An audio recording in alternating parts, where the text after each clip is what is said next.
ಆಸ್ಪತ್ರೆಯಿಂದ 49 ದಿನಗಳ ಬಳಿಕ ದರ್ಶನ್ ಬಿಡುಗಡೆಯಾಗಿದ್ದಾರೆ. ರಿಲೀಸ್ ಆಗಿದ್ದು ಯಾಕೆ? ಅಷ್ಟು ಬೇಗ ರಿಲೀಸ್ ಆಗುವಂತಹ ಅವಶ್ಯಕತೆ ಏನಿತ್ತು? ಸರ್ಜರಿ ಮಾಡಲಿಲ್ಲ ಅಂತ ಅಂದ್ರೆ ಲಕ್ವಾ ಆಗ್ಬಿಡುತ್ತೆ ಅಂತೆಲ್ಲ ಹೇಳಿದವರು ಡಿಸ್ಚಾರ್ಜ್ ಆಗ್ಬಿಟ್ರಲ್ಲ ಯಾಕೆ ಅನ್ನುವಂತಹ ಪ್ರಶ್ನೆ ಸಾರ್ವಜನಿಕ ವಲಯದಲ್ಲಿ ಚರ್ಚೆ ಆಗ್ತಾ ಇದೆ. ಬಟ್ ಫಿಸಿಯೋಥೆರಪಿ ಮೂಲಕವೇ ಎಲ್ಲವನ್ನೂ ಗುಣಪಡಿಸುವಂತಹ ಪ್ರಯತ್ನಕ್ಕೆ ನಿರ್ಧಾರಕ್ಕೆ ವೈದ್ಯರೇನಾದ್ರೂ ಬಂದ್ರಾ? ಬಿಜಿಎಸ್ ಆಸ್ಪತ್ರೆಯಿಂದ ನಟ ದರ್ಶನ್ ಡಿಸ್ಚಾರ್ಜ್ ಆಗಿದ್ದಾರೆ. 49 ದಿನಗಳ ಬಳಿಕ ಆಸ್ಪತ್ರೆಯಿಂದ ಹೊರಕ್ಕೆ ಬಂದಿದ್ದಾರೆ ನಟ. ಕುಂಟುತ್ತಲೇ ಮಗನ ಹೆಗಲ ಮೇಲೆ ಕೈ ಹಾಕೊಂಡು ಅವರು ನಡೆದು ಬಂದದ್ದು ಕೂಡ ಕಾಣಿಸಿತ್ತು. ಆಪರೇಷನ್ ಮಾಡಿಸದೆಯೇ ಡಿಸ್ಚಾರ್ಜ್ ಆದಂತಹ ದರ್ಶನ್ ವಿಚಾರ ಬಹಳಷ್ಟು ಚರ್ಚೆಗೆ ಆಸ್ಪದವಾಗಿದೆ. ಫಿಸಿಯೋಥೆರಪಿ ಮೂಲಕವೇ ಬೆನ್ನು ನೋವು ಗುಣಪಡಿಸಿಕೊಳ್ಳುವಂತಹ ಪ್ಲಾನ್ ನಡೆದಿದ್ಯಾ?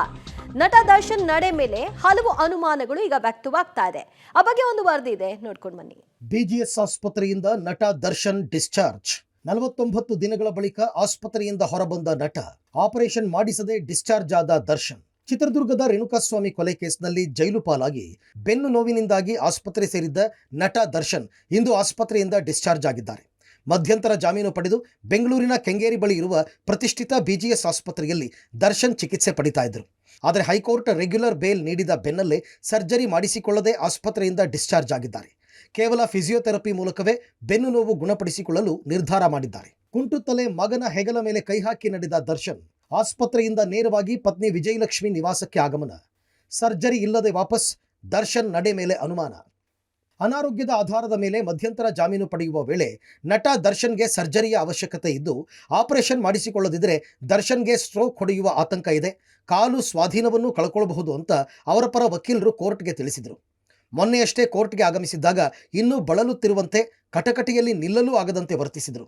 ಆದರೆ ಕಳೆದ 7 ವಾರಗಳಿಂದ ಅಂದರೆ ಅಕ್ಟೋಬರ್ 31ರಿಂದ ಬಿಜಿಎಸ್ ಆಸ್ಪತ್ರೆಯಲ್ಲಿ ಚಿಕಿತ್ಸೆ ಪಡೆದರೂ ಆಪರೇಷನ್ ಮಾಡಿಸಿಕೊಳ್ಳದೆ ಡಿಸ್ಚಾರ್ಜ್ ಆಗಿದ್ದಾರೆ.